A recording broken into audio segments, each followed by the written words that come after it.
Peggy 16.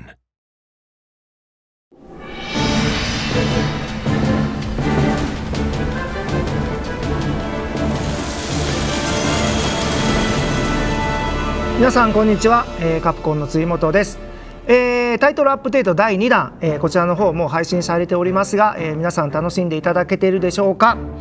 前回ですねこのタイトルアップデート第2弾の、お話をですね、デベロッパーズダイアリーでやらさせていただいたんですけど、実はあの時点ではですねあえて隠せた、モンスターがいますので、そちらのご紹介を今回はしていきたいと思っております。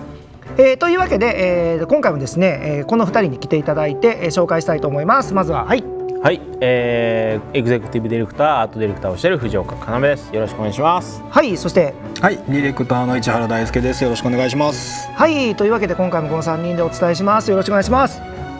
はい、今回のですねアップデートでですね、実は、はい、ゼノジーバの完全体なるモンスターが、はい実は登場しますと。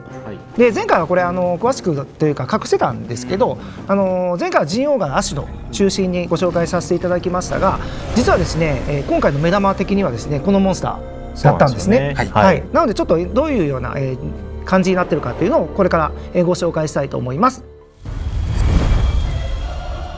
今回、このタイミングで、遊んでいただいたこのゼノジーバ完全体のクエストっていうのは、偵察任務という形で遊んでいただいておりまして、これチュートリアルとして遊んでいただきたいなと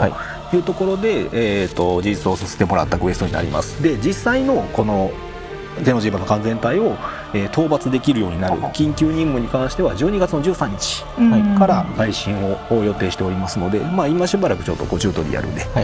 このモンスターの研究をしてもらえればなと思ってます。ということは結構そっちが本ちゃんのクエストになってて、結構ガチでやるのは本編になって、そっちはちょっと、周回エリアを使った遊びにしたいなと思って、またその16人集まって、みんなで協力してやろうっていうのがこの12月の、配信になりますね。クエストの流れを説明しますと、ゼノジーバの完全体が住むフィールドの各階層にエネルギーを持っておりまして、ゼノジーバの完全体が地脈のエネルギーを吸収するモンスターです。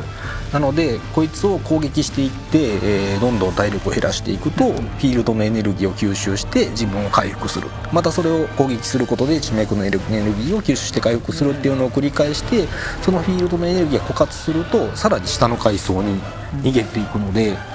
それでどんどん追い詰めていって討伐を狙うっていうモンスターになってます。ちなみにこのモンスターってゼノジーバ完全体っていうのが名前なんですか？いやですね、まだ仮の名称なんですよ。ゼノジーバ自体がそもそも新種として発見されて、今回の物語で付けられた名前なので、その完全体を何て呼ぶかっていうのは今ギルドがなるほど今ギルドが揉んでるところです。揉んでます。なるほど。ということでどういう名前かっていうのも注目しておいてください。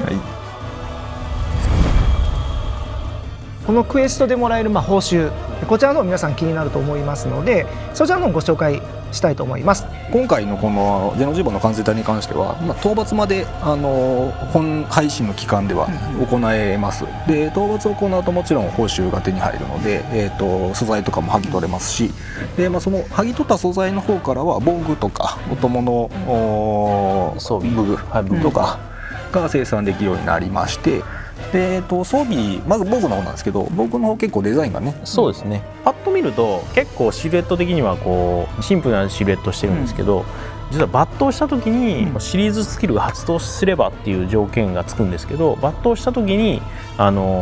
力が解放されてちょっとシルエットが変化するので、そういった感じの、見た目の変化も楽しんでもらえますし、またそういったものに合わせてそのシリーズスキルっていうのも結構面白い、ものを積んでますので、独特な遊びを、していただけるんじゃないかなと思います。またちょっと武器の配出に関しては、ちょっと別の仕組みを今取ろうと思ってます。武器の方は、16人の集会場で、モンスター討伐した後にもらえる、緊急任務の報酬から、覚醒武器という形で武器自体を、直接入手できるようになってまして、その覚醒武器っていうのが、鑑定されて、鑑定された武器から、数種類の取得候補が出てくるので、その中から数本選んで入手することができるようになっております。報酬を受け取る際に、自分のプレイヤーが装備している武器は必ず1本は出るようになっております。で、武器の基本性能についてなんですけど、こちらベース部分はどれも同じものが手に入るようになってます。で、属性と状態上だけ、鑑定後にどんな種類が付与されるかが決まるので、目当ての属性を選んで入手していただくことになります。でそこから自分で育っていくことで個性がついていく形の、武器になってます。はい、この武器は覚醒能力という能力を付与することで強化していく形になります。クエスト報酬とかで、もらえる専用のアイテムを使ってその覚醒能力を抽選して、抽選の結果3つの候補が出てきますので、その中から気に入った能力を付与していくという形になります。でもしこの3つの中で気に入ったものがなかった場合は次回繰り越しができるんで、何回もチャレンジすればできます。で繰り越した場合前よりもちょっといいやつが出るようにしてるんで、強化の回数には上限はなくってつけれる、性能としては5つまであるので、その5つ納得いくものになるまで何度でもそこは付け替えができるので、自分の納得のいく武器にするまで遊んでもらって、もしくは自分のスキル構成とか関わってきた時にちょっと欲しい性能が違うなってなったらまたそこを付け替えてみたいな付き合っていける武器になるかなと思います。はい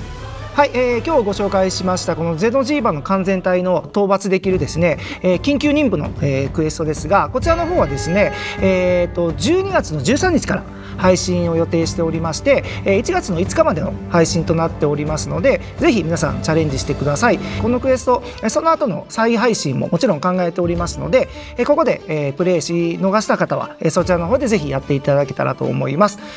というわけでですね、今回のご紹介させていただいた、クエストでですね、ぜひ皆さん自分好みのですね、武器を、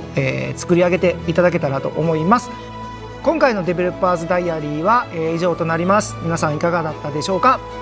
それでは最後は、いつもの掛け声でお別れしたいと思います。いきます。はい。ひとかり行こうぜ。